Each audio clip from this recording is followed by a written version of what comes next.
اوس به واورو د پولي پوري ډراما. د پولي پوري ډرامې په تېره برخه کې تاسو واورېدل چې حسن خان فرید ته وویل زړور له کلي وتښتېده او ما سره اندېښنه ده چې په څه غم مې وانړئ. اوس به دا واورو چې ابرار د زرمینې خبره ولې نه مني.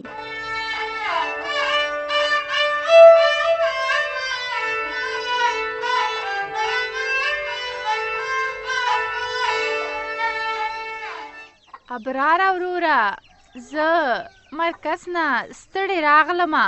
دغه د جامو ګنډه ده، دا به ته لږه مرکز ته یوسې. ها دا واخله. نه نه وړم درته، پخپله ویسه که نه. وی ولې ته زما خبره نه منې؟ نه منم، ستا خبره نه منم. ځه خپل کار کوه. بیا به درته پیسې هم درکمه. زه ستا پیسې نه اخلم، ځان ته یې ورکه ځان ته. نو آخر ولې ته زما خبره نه منې؟ زه خو ستا خبره ځکه نه منم چې ما ستا ټولې خبرې واورېدې. تا ولې تورپیکی کاني ته وویله چې زما مور دلته مه راوله؟ ښه په دې خفه یې؟ او زما خپله مور ډېره یادېږي. زه وایم نن به مې مور راځي، سبا به راځي، نن به راځي، سبا به راځي، خو ته دلته نه پرېږده. هم ګوره براره وروره، ستا مور چې ده هلته خوشحاله ده. د کشمالي خور سره په مرکز کې کارم کوي او ستا خورم ورسره ده. هغه ورسره ده، خو زه خپلې خور پسې هم خفه یم او مور پسې هم. دا څومره وخت شو ما نه دي لیدلي. ته غم مه کوه، زه به درته چل وښیم که نه. خپله مور به دې مو ګورې او خورم. نو څنګه به یې وګورم چې ته زما مور دې کور کې نه پرېږدې؟ ته به داسې وکړې چې پلار پسې کلک شه، ورته ووایه چې ما مور ته بوځه او ګوره که ستا مور دلته راشي که نه نو هغه د کاره وځي، بیا پیسې نشي ګټلی. ښه دا ده چې ته ورشې او د کابل چکر به مو ووایې. هلته نن سبا ډېرې واورې ورېږي، په واورو کې به لوبې مو کې.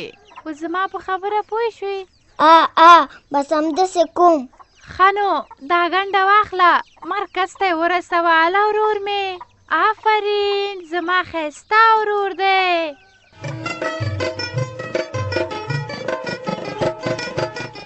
جابر خانه، ته ما سره کومه دښمني پالې؟ زه نه پوهېږم چې ما تا ته کوم بد رسولي. دا ته څه وایې وه سکندره؟ څه در باندې شوي دي؟ ما تا سره کله دښمني پاللې؟ همدا دښمني چې عبدالرحیم دې زما د لاسونو نه بچ که، ما وجه او تا یې پلار ته زنګ ووهه چې زوی دې موږ سره دی. ښه خبره همدا ده چې همدلته یې کار خلاص کړو او مړی ور ولېږو. نه نه نه نه نه نه نه، هر یو کار چې کې فکر به پکې کې چې کوم یو کار زموږ په ګټه دی. د عبدالرحیم په مرګ کې زموږ ګټه نشته، د هغه په ژوند کې زموږ ګټه ده. د هغه په ژوند کې زموږ کومه ګټه ده؟ توی مې کپې. ګټه همدا ده که موږ عبدالرحیم مړ کړو، د خلکو نور هم ضد زموږ سره پیدا کېږي، د بدې نه به نور هم بدتره شي، او که ژوندی پرېږدو نو زموږ لاس ته به نغدې راشي. د عبدالرحیم په سر به موږ ډېرې غوښتنې پوره کوو. خو ما ته نه د نغدو ضرورت شته او نه د نورو غوښتنو. زما یوه غوښتنه ده چې زه باید د ظفرخان لور لاسته راولم، کومه چې د عبدالرحیم ښځه ده. او تر څو چې عبدالرحیم ژوندی زما دا ارمان نه پوره کېږي. د دې دپاره ما اوس سر په تلي کې نیولی، په تلي کې. خیر دا هر څه به وشي، خدای به خیر کړي. او ګوره سکندره، موږ وسلوال یو، وسلوال. د وسلوالو د مینې سره څه کار؟ او بیا خو تا کله د ظفرخان لور لیدلې ده؟ هسې هوایي عاشق شوی یې؟ په دې خبرو باندې دې سر خلاصوه. دا چې ما خپله مینه لیدلې او که نه، خو په زړه کې مې ورته ځای ورکړی ځای. خو تاسو زما زړه سره لوبې کوئ، زما زړه سره. جابر خانه چې وس مې ورسېږي نو عبدالرحیم ژوندی نه پرېږدم.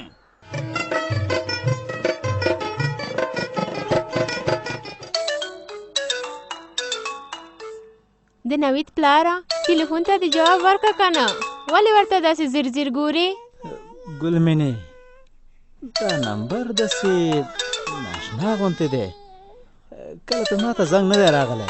نو ستا نمبر خو ډېرو خلکو سره دی، کیدای شي ولایت نه چا درته زنګ والی. سمه ده. سلام علیکم. وعلیکم سلام. فرید خبرې کې؟ زه فرید یم. تاسې څوک؟ مهرباني وکئ. زړور خان خبرې کوم. زړور خان تا زما په هکله ناسته کړې وه که نه؟ تاسې ته لکه چې زه معلوم نه یم. زړور خان نه د چا د پرېکړو ډارېږي او نه د چا په ګواښونو.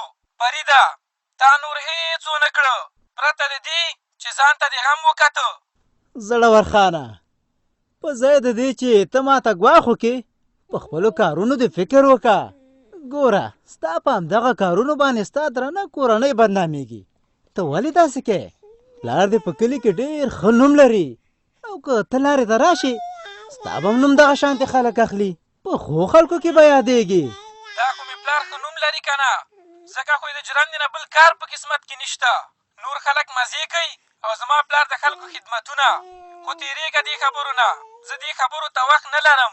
په دې خاطر مې درته زنګ والی انجینر صاحب فرید خانه چې ته د شورا مشر یې، زما په هکله ناستم تا کړي. نو ما ویل چې تا خبر کړم. برخه په کلي کې زما امانت دی، هېڅوک باید د هغې په هکله فکر هم ونه کړي. زړور خانه دا ستا خپل فکر دی، خپلې خبرې دي په ډزو کولو باندې څوک پردی لور او خور ناوې کولی نه شي. بس ما درته وویل خلاص. هلو زما خبر اورې؟ ټلیفون یې بند کو.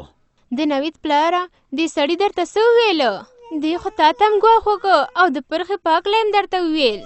ته غم مه کوه ګلمنې، هېڅ هم نشي کولی. زړور به هر څه وایي خو څوک یې ورسره مني کله. داسې چې په ډزو باندې خلکو د خلکو لورګانې کولی نو بیا د دې کلي ولس څه معنه؟ زړور خان خو دې 100 وارې ډزې وکړي خو چې د پرخې خوښه نه وي، د کورنۍ خوښه نه وي، هېڅوک پرې نه نکاح تړلی شي او نه یې واده کولی شي.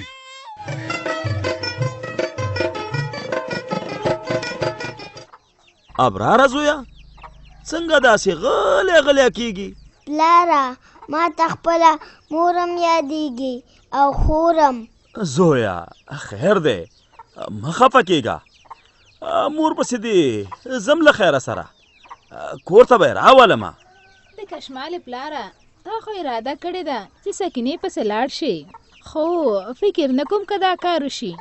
ولې تورپیکۍ تر اوسه خو همدا تا ویله چې که سکینه کور ته راشي نو زه پې کوم اعتراض نه لرم، او اوس داسې وې؟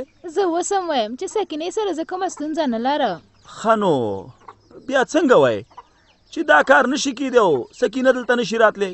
ځکه چې زرمینې مخالفت کوي او بله دا چې سکینه هلته خوشحاله ده، مرکز کې کار کوي. کانې چې زرمینی نه غواړي زما مور دلته راشي نو زه خو ورپسې خفه یم که نه؟ نو زه غواړم چې مور مې دلته راشي. پلاره داسې وکړه ښه، یا مې مور دلته راوله او یا ما کابل ته ویسه. ابراره زویه بس داسې به وکړو چې له خیره سرته به بوځو، هلته به لاړ شي، خپله مور به دې مو ګوري، خپله خور به دې مو ګوري. د کشمالې پلاره ځو به له خیره. په تګ خو به لاړ شو، خو ولې ته هم راسره ځې؟ او زم در سره، هلته به کشماله وګورم، سکینه به وګورم، رحمداد به وګورم او په دې هم سره ځان پوی کړو. که سکینه هلته خوشحالی همالته به پرېږدو، که چېرته موږ سره راتګ ته زړه په خیر سره را به یې ولو. پلاره کاندې مې ډېره ښه خبره وکړه، بس ټول به لاړ شو، چکر به ووو، زه به مور هم وګورم او خور مې او کابل کې به چکر هم ووامه. بس سمه ده تورپیکۍ، تاسو له خیره سره ځانونه تیار کړئ چې لاړ شو. څه تیاری دی؟ ابرار ته مو خلاصین ځم او جامې ورته بدلوم، نور څه نشته دی. او که سکینې او کشمال ته م څه اخیستل بیا به یې په لاره کې والو. بیا خو نو جوړه خبره ده، توکل په خدای، روانېږو له خیره.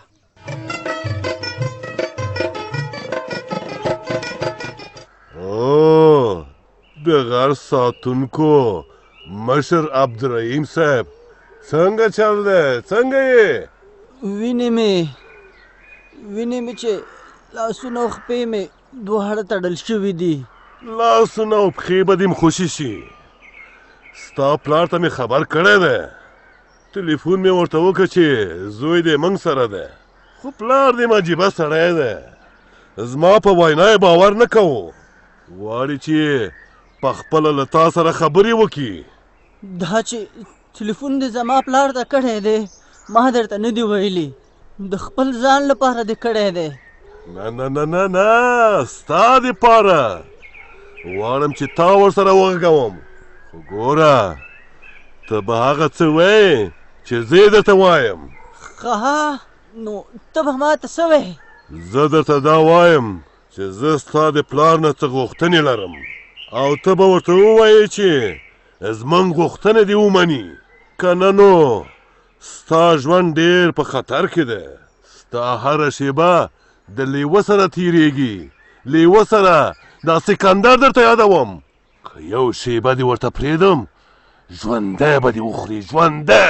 نو ښه دا ده چې پلار ته دې ووایه چې زموږ شرطونه ومني، او په دې هکله ښه یو قوي ضمانت هم راکړي. او که دا کار ونشي نو بیا خو موږ جنگ ته هسې تیار یو، او ته هم خیر نشته. نو وایه چې زما خبرې منې او که نه؟ سمه ده، پلار ته مې زنګ ووهه چې زه ورسره خبرې وکړم.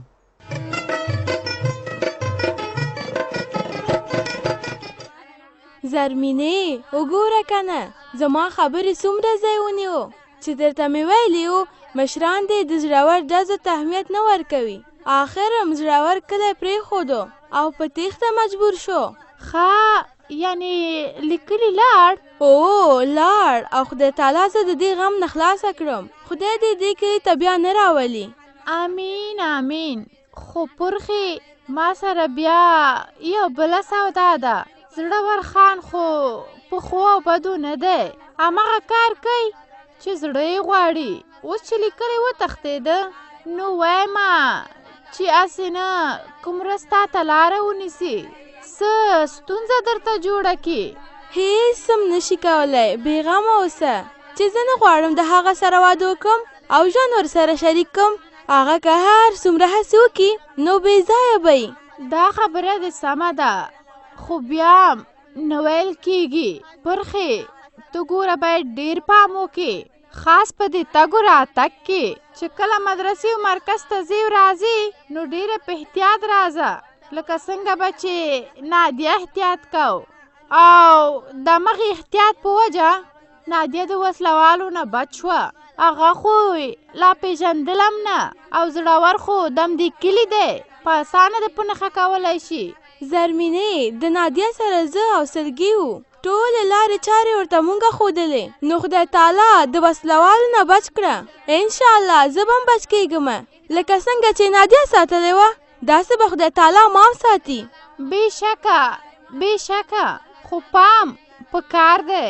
نن سبا زموږ د مرکز بعض جنکو ته ډېرې ستونزې پیدا شوي، باقي دې خدای خیر کړي.